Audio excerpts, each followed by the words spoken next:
Well, it's a great pleasure to welcome again to Australia Gwladys Nocera, teeing it up in the Bingley Fujitsu General New South Wales Open at Oatlands. Gwladys, wonderful to have you back here and in good form too. Can you tell us a bit about your 2013 season, which was great?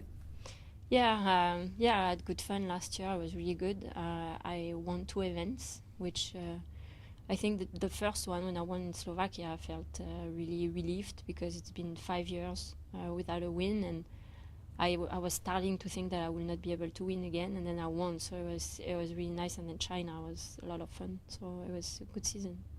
Were you able to capture that hunger for the win and to know how to close out the tournament with that first one last year? Yeah, it was tricky because I started off not playing really well the last round, and my opponent was coming back. She was trying to catch me, and then it was a good fight, and I ended up winning. So it's a really good feeling when you fight hard and then you win. It's the best feeling, obviously. And this was the result too of some very hard work, and some of it with Ian Triggs.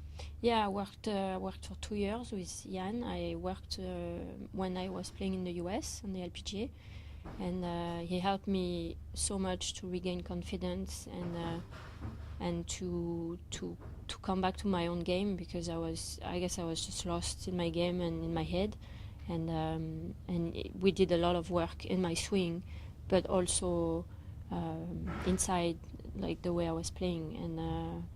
And as I said before, I can't thank him enough for what he did for me, because I was really down in the hole, and he pulled me up, and that was really nice. So I guess if he would not have been there, I don't know if I would have kept playing. Really, it was difficult. The mental side of the game is so important. What were you able to improve about that? Well, we worked on coming back to the basics, and the fact that I know how to play golf and I've did it before.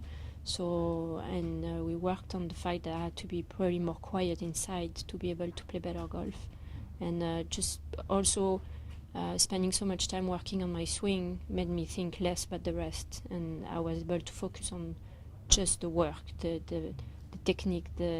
It's like a pianist that work on his basics, and so I guess I didn't think too much about the rest, and I was able to play golf again, which it's such a big feeling.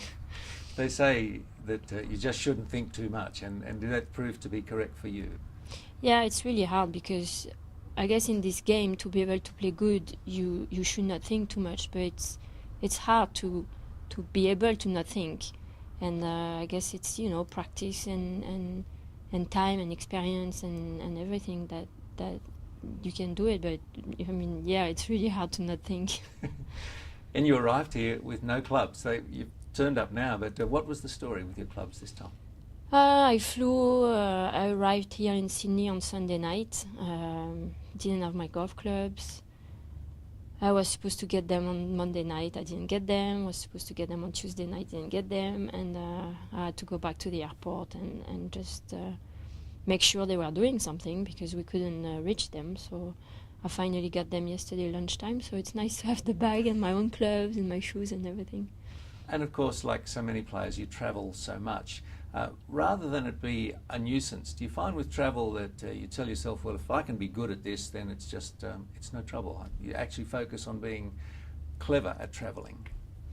Yeah, well, traveling is probably the worst part of our job. It's difficult to spend so many hours in the plane and in the airports, but that's part of the deal.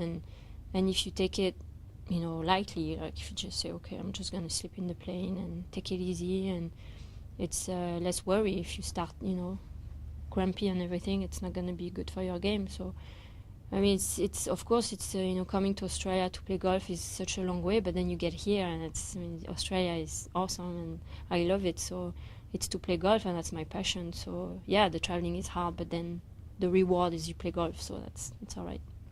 Are you someone who sets goals at the start of a new year? What's ahead for you in 2014? Well, I want to keep working, and I want to keep improving. So, as long as my coach tells me that there is room for improvement, I'm going to keep going.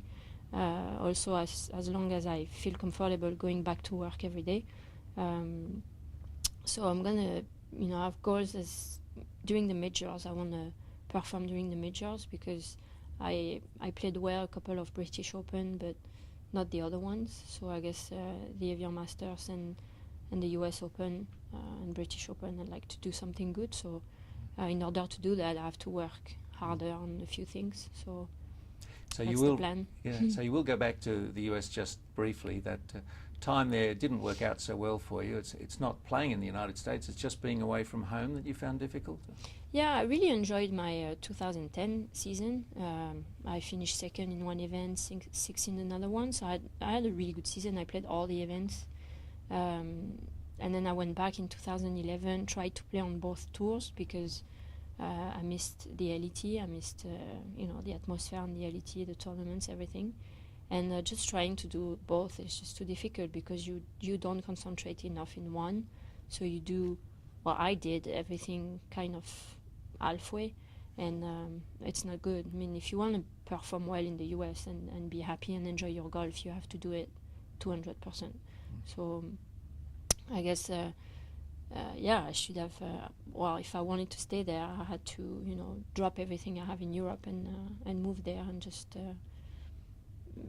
work there, do my work, my passion over there, and I didn't want to do that. I have my family, my life is in Europe, so my heart is there. So.